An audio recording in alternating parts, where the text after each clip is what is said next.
o membro do conselho de sentença lá do tribunal do júri, eles não são empregados, não ocupam cargo, mas são responsáveis. Eles podem cometer, então, improbidade administrativa. Eles podem cometer improbidade administrativa. Né? Além da infração civil e além da infração criminal. Eles podem ser julgados nas três formas de infrações ao mesmo tempo, mesmo não ocupando cargo público, não ocupando emprego público, eles poderão passar aí por esses três processos diferentes: o processo administrativo, o processo civil e o processo criminal. Né? Então, a improbidade administrativa, o que é? Na verdade, nós temos aí três tipos de atos administrativos que geram a improbidade administrativa.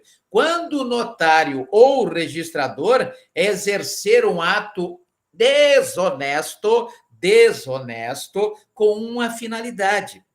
A finalidade exatamente de enriquecer ilicitamente, né? Enriquecer ilicitamente. Quando é uma pessoa que engana a outra para enriquecer, chama-se de enriquecimento sem causa, como prevê o artigo 884 da Lei 10.406 de 2002. É o enriquecimento sem causa. Já o enriquecimento ilícito é previsto no artigo 9º da Lei 8.429 de 92, Lei 8.429 de 92. Esse artigo 9º ele sofreu uma alteração ontem, né?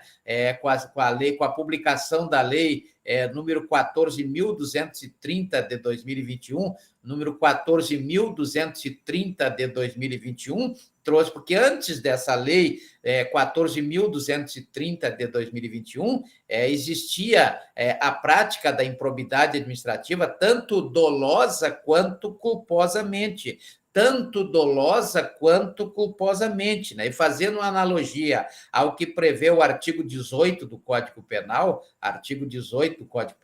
só é culposo aquela prática, aquele ato, que previsto na lei, tem que estar previsto na lei. Né? Então, não basta somente ser praticado com negligência, com imprudência, com imperícia, mais do que isso, tem que estar previsto na lei, tem que estar combinado na lei. Né? Então, vejam que a modalidade culposa de improbidade administrativa caiu ontem. Né? Hoje já amanhecemos aí com uma nova cara aí para improbidade administrativa, para desonestidade administrativa, que agora só existe de forma dolosa. Dolosa é aquela forma prevista lá no artigo 18, inciso 1º do Código Penal, para fins de pesquisa, né? Artigo 18 do Código Penal, quando a pessoa quer praticar o crime ou quando ela assume o risco, né? Então, nós temos aí a questão da consciência, quando a pessoa sabe que está fazendo bobagem, ou se não, também a questão da vontade, ou seja,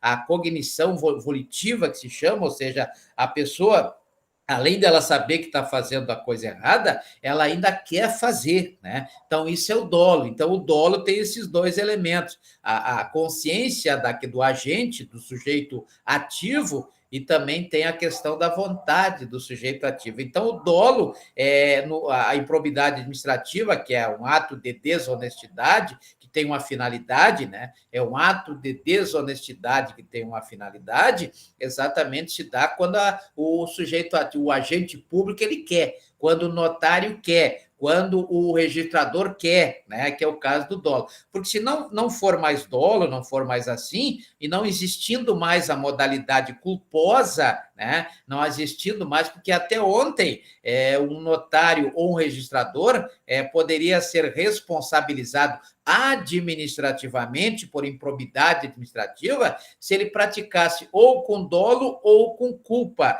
Hoje, com a lei 14.230 de 2021, mudou, porque agora ou é doloso ou não é nada, ou é doloso ou é atípico, ou seja, ou é doloso ou não é nada. Então, não existe mais aquela condenação por parte da autoridade administrativa, aquelas sanções por improbidade administrativa previstas no artigo 37, parágrafo 4º da Constituição Federal, e também no artigo 12, né, artigo 12 da Lei 8.429 de 92, Lei 8.429 de 92, no artigo 12, hoje só pode aplicar, logicamente, só poderá aplicar a autoridade administrativa depois de realizar o devido processo legal, previsto lá no artigo 5º, inciso 54 da Constituição Federal, uma vez que lá está prescrito que ninguém poderá ser privado nem dos seus bens e nem da sua liberdade sem o devido processo legal. E o fundamental desse devido processo legal é a oportunidade que a administração pública tem, logicamente, nessa questão, o agente administrativo, de oferecer a oportunidade do contraditório e da ampla defesa àquele que estiver sendo acusado, nos termos do artigo 14 da Lei 8.429 de 92, da prática de improbidade administrativa. Então, tem que ter cuidado com isso.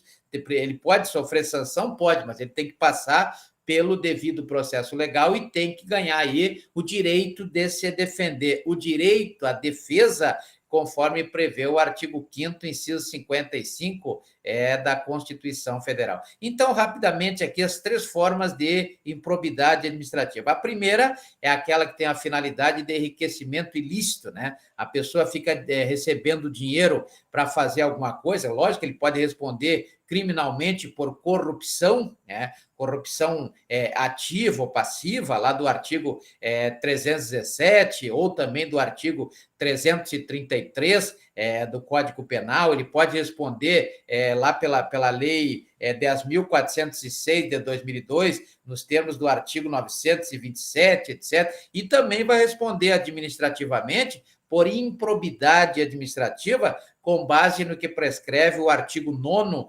da Lei 8.000... qual é a lei da prescrição, da probidade administrativa? Lei 8.429 de 92. Lei 8.429 de 92, que foi reformada hoje, né, foi alterada hoje, pela Lei 14.230 de 2021. Então, o artigo 9º traz isso, né? Aquele que praticar, o agente público, ou o notário, ou o registrador, que praticar um ato desonesto, né? Que visando o enriquecimento ilícito, ele vai responder, então, por improbidade administrativa. E o Estado terá 5 anos para aplicar essa sanção nele. Está lá no artigo 23, né? Artigo 23 da Lei 8.429 de 92, segue aquela linha geral prevista na Lei 9.873, Lei 9.873 de 94, essa lei, o 95, é a lei que diz que o Estado tem 5 anos para aplicar uma sanção numa pessoa por algum tipo de infração administrativa, não é verdade? Então, se nós pegarmos lá o artigo 31 da Lei 8.935, artigo 31 da Lei 8.935 que ano essa Lei 8.935 de 94, né? 94, 8.935 de 94, tem lá no artigo 31 as infrações administrativas. Além daquelas infrações, ainda temos a infração de improbidade administrativa, reguladas aí pelo artigo 9º da lei, a lei que regula a improbidade, que é a Lei 8.934, 8.429 de 92. Então, é só para os senhores não esquecerem. 8.429 de 92. Então, quando gera enriquecimento ilícito, artigo 9º. Já o artigo 10 é quando gera lesão ao patrimônio. Aqui tem um ponto importante, porque até agora nós só vimos aí uma decisão jusrealista, né? Lá naquele recurso especial 1.340.805, aonde o STJ decidiu que a responsabilidade do notário ou do registrador se dá a partir do momento em que ele assume a função, que ele é investido no cargo, né? Agora, temos outra aqui, né, nessa questão do artigo 10 da Lei 8.429 de 92, que é a questão da prescrição, né? Já vimos que, no caso do artigo 9º, com base no que prescreve o artigo 23 da Lei 8.429 de 92, o prazo é de 5 anos. 5 anos para o Estado aplicar uma pena, uma sanção administrativa, sempre no sentido de reeducar, ressocializar e reintegrar, né? Então, nesse sentido, respeitando aí as premissas do ius humanismo, dos direitos humanos, não é verdade? Então, não pode o Estado agir diferente disso. Então, nós temos aí, nesse caso específico do artigo 10,